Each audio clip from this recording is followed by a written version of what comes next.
Hi, everybody. We are live here at the 48th Nashville Film Festival. I am Morey, and this is Ben of the Ben and Morey Show in town, and we are here interviewing the artistic director of the film festival, Brian Owens. Brian, how are you? I'm doing very well, guys. Thank you.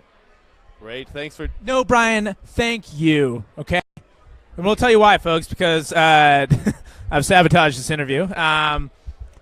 Brian, you've involved us now 2 years in the festival, and we're happy to be here. And we can say that the quality is top-notch, not only because this is an Oscar qualifying film festival, which is a big deal, but we can just say as moviegoers, as people who have attended screenings of this festival last year and this year, it's some good stuff. Do you feel the same way, artistic director? I do. I will be flat out honest. I was a little nervous after last year's festival, when I met you guys, because you put so much pressure on me to make such a good lineup. That the 2016 lineup was so good, and I was genuinely nervous though that can I equal that 2016 lineup? But I feel like the last few pieces of the puzzle came in, and I did it. I feel like I actually equaled the 2016 lineup. I think it's really solid.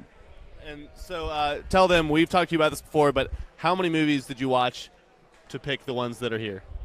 So I personally watched about 1,100 submissions throughout the process. We had a total of 5,500 submissions, so that's only 20%. But I've got a programming staff, I've got pre-screeners, and they help us get through the other 80% that didn't quite make it up to me. But it's a long process, and there's a lot of terrible movies, but there's also a lot of really good movies that just don't quite make it because there's just if we could show 2,000 movies, we would, but that would be weird. Right. And how many do you show here? This year, 303 made the final cut. That includes some the interesting projects like our virtual reality, which we added this year on the final day. So there's going to be actually only 12 people get to experience the full VR experience, but anyone else can come into the theater and see it on a secondary screen and have a virtual reality. Wow. But there is also, if I'm not mistaken, on Friday a VR panel. Is that correct? That is correct. As part of our creators conference, there's a couple of panels talking about how you can learn to create VR, and also how VR is being used in really unique and creative ways, like empowering empathy. Like if you literally take on someone else's shoes, or you stand in someone else's shoes, and VR gives you the closest thing I think you can conceivably get to it. You can learn to be a little bit more empathic and respect people who otherwise have lives very, very different from yours. Well, not to stay on virtual reality too much, but now I'm thinking about it, as I'm sure everybody is. That could really change the film industry if that took off. Yeah, and I spoke to a group of filmmakers a few days ago, and that was one of the questions. I was like, what should we be looking at 5 years down the road? And I'm like, the moment that it's affordable for you to buy a 360 camera, get a 360 camera, because I really think that virtual reality is where this type of entertainment is going. Our theatrical experience, I think, at least through film festivals, is always going to stay the same, but so much is going to streaming services that the industry is going to come up with new ways of keeping people entertained, and I think this VR is a really great way to do it. I mean, I was skeptical when I started, but now that I've experienced it a few times, I'm like, I sort of can't wait to get back to that fake world. Because let's be honest, ours, It's okay in this world. This world's no good. I hate you, Dad. It is day 7 of the festival, of the 10-day festival. So we're 70% of the way there, and of the 303 films, not many opportunities for folks out there to.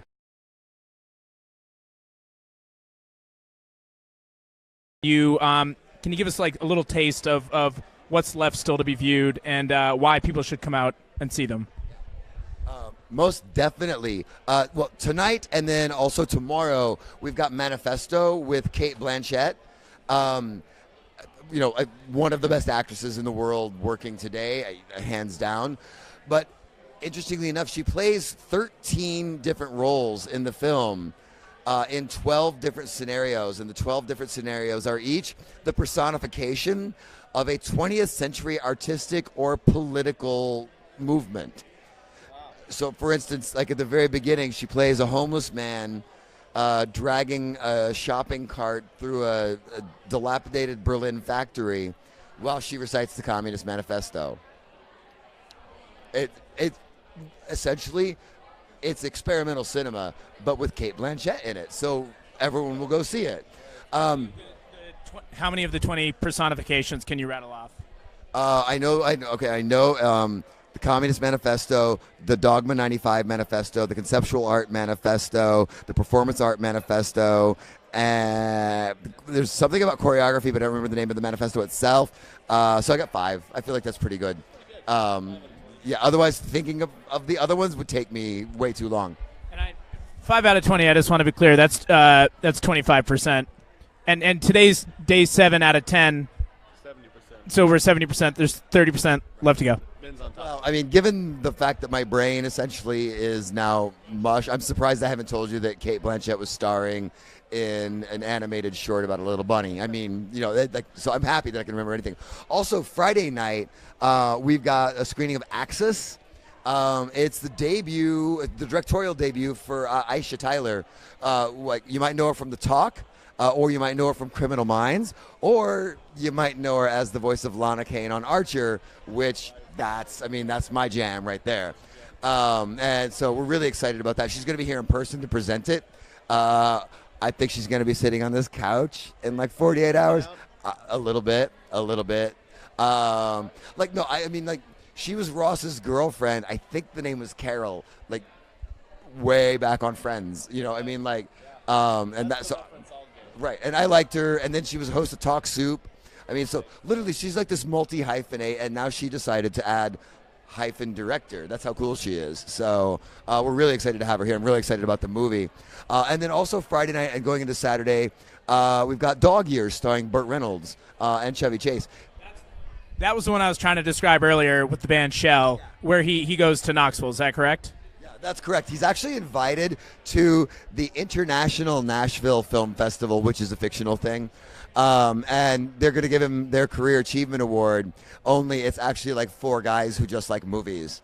And so he decides to go to his hometown, the character's hometown, which is Knoxville. So it's shot both between Nashville and Knoxville. And we're really excited that the second screening in the world of this movie is right here in Nashville as the end of the festival. And then finally, on Saturday night, one of my favorite movies of the year already, Patty Cakes. It's about 23-year-old Patricia Dombrowski, a.k.a. Killa P, a.k.a. Patty Cakes. She is a 23-year-old larger white girl who has aspirations of being a great rapper.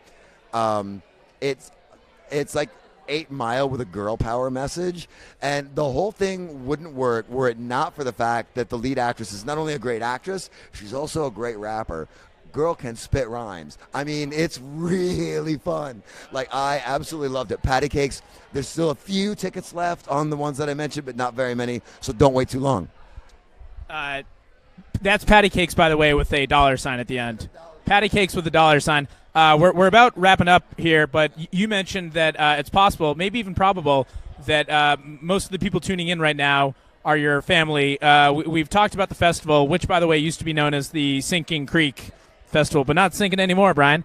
But while we've got your family tuning in, what was there's maybe a guy that was about to walk on screen. What was a young Brian like growing up in Indiana? Am I correct?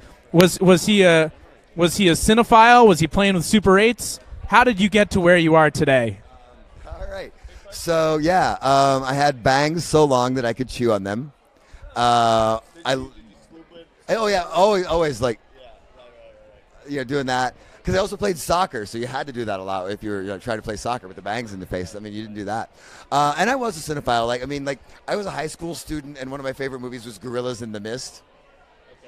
I think I was the only high school student in Danville, Indiana, who liked Gorillas in the Mist.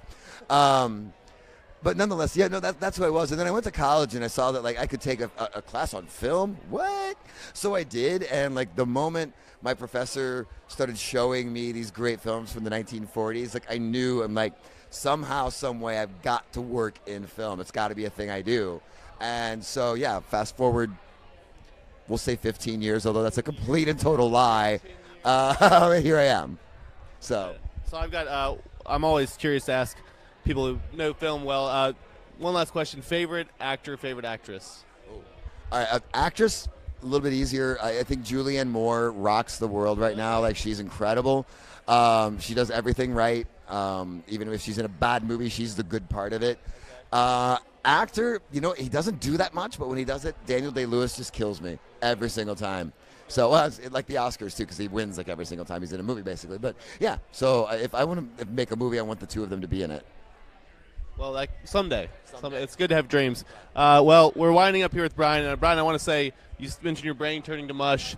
I remember seeing you this thing last year, and your voice was hoarse by the end, so take care of yourself. Be sure to sleep. I will. Okay, good. Well, thanks for joining us, Brian, and everybody else. Still got a few days to come out to the Nashville Film Festival here at Hollywood 27 Theaters in Hundred Oaks. And this is Ben and Morey from The Ben and Morey Show signing out. Thanks, everybody.